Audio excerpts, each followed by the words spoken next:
പഠിച്ചത് BDS, എന്നാൽ ഇപ്പോൾ കരിയർ കൊണ്ടുപോകുന്നത് ഫുഡ് സ്റ്റൈലിസ്റ്റ് ആൻഡ് ഫോട്ടോഗ്രാഫർ ആയിട്ടാണ്. Doctor Meera Fathima. Mobile photography ഭയങ്കര താല്പര്യമായിരുന്നു. ഫസ്റ്റ് വർക്ക്ഷോപ്പ് തുടങ്ങി. അവിടെ നിന്നാണ് ഒരു കരിയർ സ്വിച്ച് എന്ന് പറയുന്നത്. എനിക്ക് ഒരുപാട് എതിർപ്പുണ്ടായിട്ടുണ്ട്. ഈ ഒരു പ്രൊഫഷനിലോട്ട് ഒരു ആൺകുട്ടി വരികയാണെങ്കിൽ വീട്ടിൽ നിന്ന് കിട്ടുന്ന സപ്പോർട്ട് ഭയങ്കര കൂടുതലാണ് കമ്പയർഡ് ടു പെൺകുട്ടികൾ. നിങ്ങളുടെ മനസ്സിൽ എന്താണോ ജെനുവൻ ആയിട്ട് തോന്നുന്നത് അത് നിങ്ങൾ ചെയ്യുക. അല്ലാതെ നാട്ടുകാരെന്ന് പറയുന്നു, വീട്ടുകാരെന്ന് പറയുന്നു, സൊസൈറ്റി എന്ന് പറയുന്നു എന്ന് പറഞ്ഞുകൊണ്ട് സ്റ്റോപ്പ് ചെയ്യരുത്, മുന്നോട്ട് തന്നെ പോയിക്കൊണ്ടിരിക്കും. ഹലോ ഓൾ, പഠിക്കുന്നത് എന്താണോ അത് തന്നെ കരിയറായി സെലക്ട് ചെയ്യാനാണ് നമ്മൾ എല്ലാവരും ആഗ്രഹിക്കുന്നത്. എന്നാൽ പഠിച്ചതുമായിട്ട് യാതൊരു ബന്ധമില്ലാത്ത ചാലഞ്ചസ് ഒരുപാടുള്ള കരിയർ ചൂസ് ചെയ്യാൻ നമുക്ക് കുറച്ചധികം ആത്മവിശ്വാസം വേണം. പഠിച്ചത് BDS, എന്നാൽ ഇപ്പോൾ കരിയർ കൊണ്ടുപോകുന്നത് ഫുഡ് സ്റ്റൈലിസ്റ്റ് ആൻഡ് ഫോട്ടോഗ്രാഫർ ആയിട്ടാണ്. അങ്ങനെ ഒരു വ്യക്തിയാണ് ഇന്ന് നമ്മുടെ കൂടെ ഉള്ളത്, doctor Meera Fathima. Hi ma'am, welcome to our institution.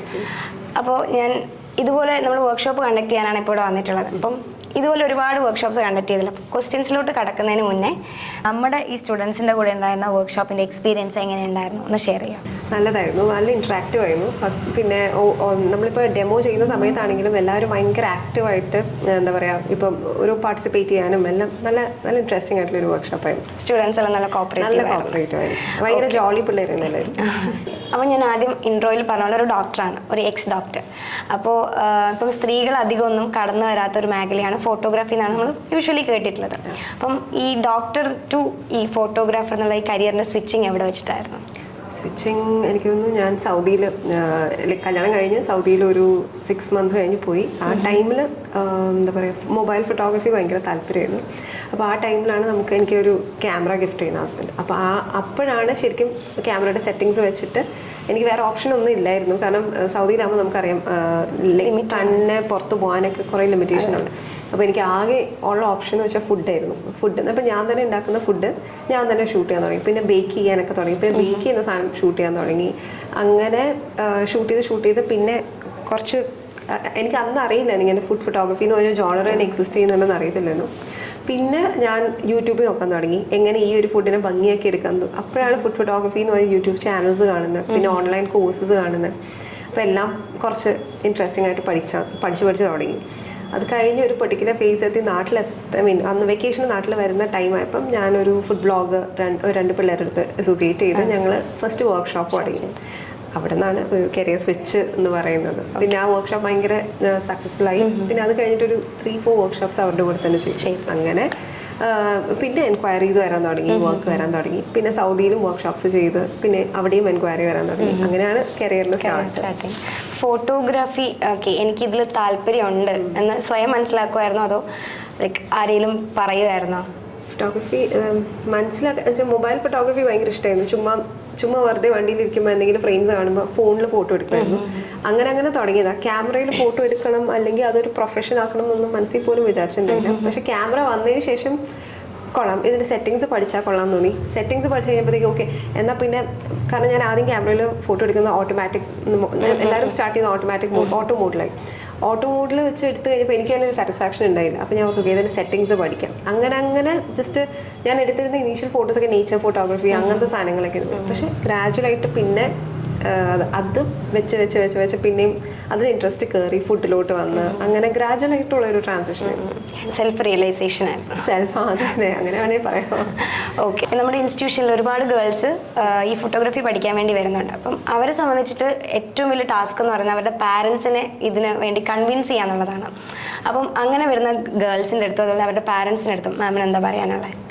പാരൻസിൻ്റെ അടുത്ത് പറയുന്നത് വെച്ചാൽ ഒബ്വിയസ്ലി നമുക്ക് ജെന്യുവൻ ആയിട്ട് ഉള്ളിൽ നിന്ന് തോന്നുന്ന പാഷൻ ആയിരിക്കുമല്ലോ. എല്ലാ പേരൻസിനും പേടിയുണ്ടാവും. എനിക്ക് ഒരുപാട് എതിർപ്പുണ്ടായിട്ടുണ്ട്. എനിക്ക് ലൈക്ക് 6 o'clock വീട്ടിൽ കയറണം,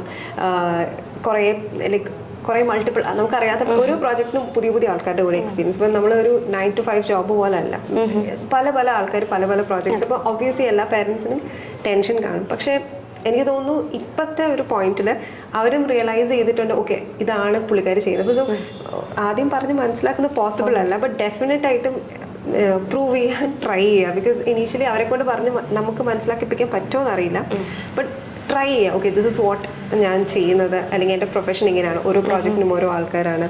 അല്ലെങ്കിൽ പക്ഷേ നമ്മൾ ജെനുവൻ ആ പാഷൻ കണ്ട് അവർ തിരിച്ചറിഞ്ഞ് നമ്മളെ ഹെൽപ്പ് ചെയ്യാന്നുള്ളതല്ലാതെ ഐ മീൻ അവരുടെ അടുത്ത് ജെനുവൻ ആയിട്ട് കൺവേ ചെയ്യാന്നല്ലാതെ ഒരു ഓപ്ഷൻ ഇല്ല സത്യം പറഞ്ഞാൽ. പിന്നെ അവർ മനസ്സിലാക്കണം. അപ്പം ഈ പറഞ്ഞ പോലെ ഇതുപോലത്തെ ഒരു ഫീൽഡിലോട്ട് കടന്നു വരാൻ നമുക്ക് എന്തായാലും ഒരു ഏതൊരു ഫീൽഡിലോട്ട് കടന്നു വരാൻ നമുക്കൊരു സപ്പോർട്ടിങ് സിസ്റ്റം വേണമല്ലോ. അപ്പം ഫാമിലി ആയിരിക്കാം. അപ്പം മാമിന് അങ്ങനെ ആരായിരുന്നു ഒരു supporting system? Supporting system definite ആയിട്ടും ഒരു പരിധി വരെയും ലൈക്ക് ഫാമിലിന്ന് ഞാൻ ഒരുപാട് എന്നുവെച്ചാൽ ഫാമിലി ഉണ്ട് ഫോർ ഷുവർ ഉണ്ട്. പക്ഷേ ഡീപ്പ് വിത്തിൻ നമ്മുടെ ഉള്ളിൽ ഒരു ഇൻസ്റ്റിങ്ക്റ്റ് ഉണ്ടല്ലോ, നിങ്ങളെ കൊണ്ട് പറ്റും. അല്ലെങ്കിൽ ലൈക്ക് ഒരുപാട് പ്രാവശ്യം ഞാൻ വളരെ ഓണസ്റ്റ് ആയിട്ട് പറയാൻ നിർത്തിയിട്ട് ഓക്കെ ഇനി വീട്ടിൽ വെറുതെ ഇരിക്കാം എന്ന് തോന്നിയ അവസ്ഥ ഉണ്ടായിട്ടുണ്ട്. പക്ഷെ എന്നാലും നമ്മുടെ ഉള്ളിൽ ആ ഒരു ജെനുവിൻ ഒരു ഇഷ്ടം ഉണ്ടാവും, ഒരു പാഷൻ ഉണ്ടാവും, ഒരു ഫയർ ഉണ്ടാവും. ആ ഒരു സംഭവം ലൈവാക്കി വെക്കുക എന്നുള്ളത് തന്നെയാണ് ഏറ്റവും ഇമ്പോർട്ടൻറ്റ്. പിന്നെ എന്തൊക്കെ എതിർപ്പ് വന്നാലും like just keep going and keep proving, അത്രേ ഞാൻ പറയുള്ളൂ. ഈ ഒരു ഇൻഡസ്ട്രിയിൽ വന്നപ്പോൾ തൊട്ട് ഇത് ഇപ്പം ഒരു സക്സസ്ഫുൾ കരിയറാണല്ലോ റൺ ചെയ്തുകൊണ്ടിരിക്കുന്നത്. അപ്പം മാമിനൊരു റോൾ മോഡൽ എന്ന് പറയുന്ന ഏതെങ്കിലും ഒരു പേഴ്സണാലിറ്റി ഉണ്ടോ? Role model as in food stylist എന്നൊക്കെ പറയുമ്പോഴത്തേക്കും നമുക്ക് ജോണി സൈമൺ എന്നൊക്കെ പറഞ്ഞ ഫോട്ടോഗ്രാഫേഴ്സ് ഉണ്ട്. അവരുടെയൊക്കെ വർക്ക് ഭയങ്കര രസമാണ് കാണാൻ. പിന്നെ നിതിൻ ടണ്ടൻ എന്ന് പറഞ്ഞിട്ടൊരു ഫുഡ് സ്റ്റൈലിസ്റ്റ് ഉണ്ട്. പുള്ളിയുടെയൊക്കെ എന്താ പറയുക ക്രിയേറ്റീവ് വർക്കും കാര്യങ്ങളും കാണാൻ നല്ല ഭംഗിയാണ്. അപ്പോൾ അങ്ങനത്തെയൊക്കെ അവരുടെയൊക്കെ ഒരു ലെവലിൽ എന്തെങ്കിലും അങ്ങോട്ട് വർക്ക് ഹാർഡ് ചെയ്ത് അത്രയും കഷ്ടപ്പെട്ട് അങ്ങനെയൊക്കെ ഒരു ലെവലിൽ എന്താ പറയുക ഔട്ട് കൊടുക്കാൻ പറ്റണം എന്നൊക്കെ ഒരുപാട് ആഗ്രഹമുണ്ട്. ഓക്കെ. അപ്പം ഈ ഒരു ഫീൽഡ് എന്ന് പറയുന്നത് ഒരു മെയിൽ ഡോമിനേഷൻ കൂടുതലുള്ള ഒരു ഫീൽഡാണല്ലോ. അപ്പം മാമിന് ഇപ്പം ഇത്രയും വർഷമായിട്ട് മാം ഈ ഇതിലോട്ട് വർക്ക് ചെയ്യുന്ന ഒരാളെന്ന നിലയിൽ മാമിന് അങ്ങനെ എപ്പോഴെങ്കിലും തോന്നിയിട്ടുണ്ടോ? മെയിൽ ഡോമിനേഷൻ കൂടുതലാണെന്നുണ്ട് എനിക്ക് തോന്നിയിട്ടില്ല. ഈ ഒരു പ്രൊഫഷനിലോട്ട് ഒരു ആൺകുട്ടി വരികയാണെങ്കിൽ വീട്ടിൽ നിന്ന് കിട്ടുന്ന സപ്പോർട്ട് ഭയങ്കര കൂടുതലാണ് കമ്പയർഡ് ടു പെൺകുട്ടികൾ. വേറെ ഒന്നും കണ്ടില്ല. ഒബ്വിയസ്ലി നമ്മൾ പെൺകുട്ടികൾ ഒരു 9 to 5 മാത്രമല്ല, ഒരു ഫോർ എക്സാമ്പിൾ എൻ്റെ കേസിലാണെങ്കിൽ ഞാനൊരു ഡോക്ടറായിട്ട് വർക്ക് ചെയ്തുകൊണ്ടിരുന്നതാണ്. അപ്പം പെട്ടെന്ന് ഞാൻ കരിയർ സ്വിച്ച് ചെയ്ത് ചില ദിവസം ജോബ് ഉണ്ടാവും, ചില ദിവസം ജോബ് ഉണ്ടാവില്ല.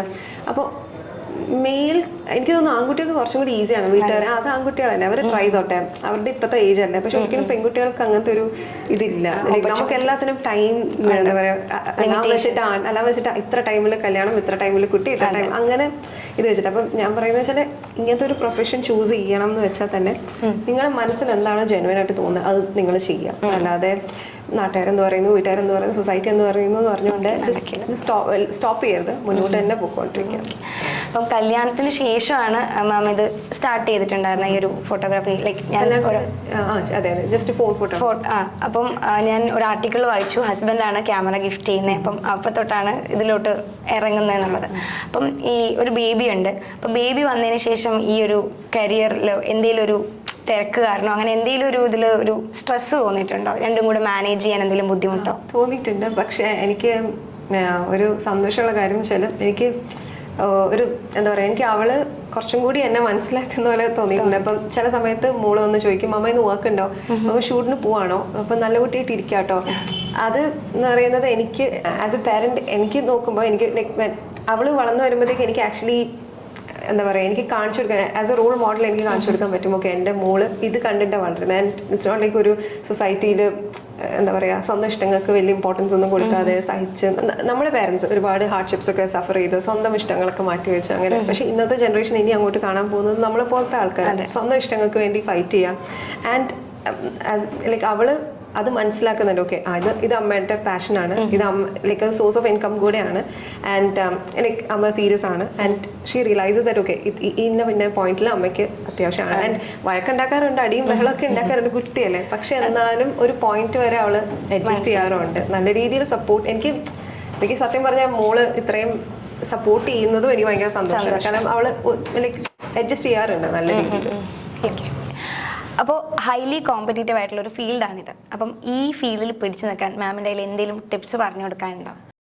കോമ്പറ്റീറ്റീവ് ഭയങ്കര ഹൈലി കോമ്പറ്റീറ്റീവ് ആണ്. പക്ഷേ എനിക്ക് തോന്നിയ കാര്യം എന്ന് വെച്ചാൽ നമ്മൾ എന്താ പറയുക, ഈ കോമ്പറ്റീഷൻ്റെ പുറകെ ഐ മീൻ കൂടുതൽ പോകും തോറും നമ്മുടെ സ്വന്തം ക്വാളിറ്റി ഓഫ് വർക്ക് കുറയാനേ ചാൻസ് ഉള്ളൂ. ലൈക്ക് ഇവരെന്ത് ചെയ്യുന്നു അത് എനിക്ക് ഒരിക്കലും അത് വർക്ക്ഔട്ട് ആയിട്ടുണ്ടായില്ല.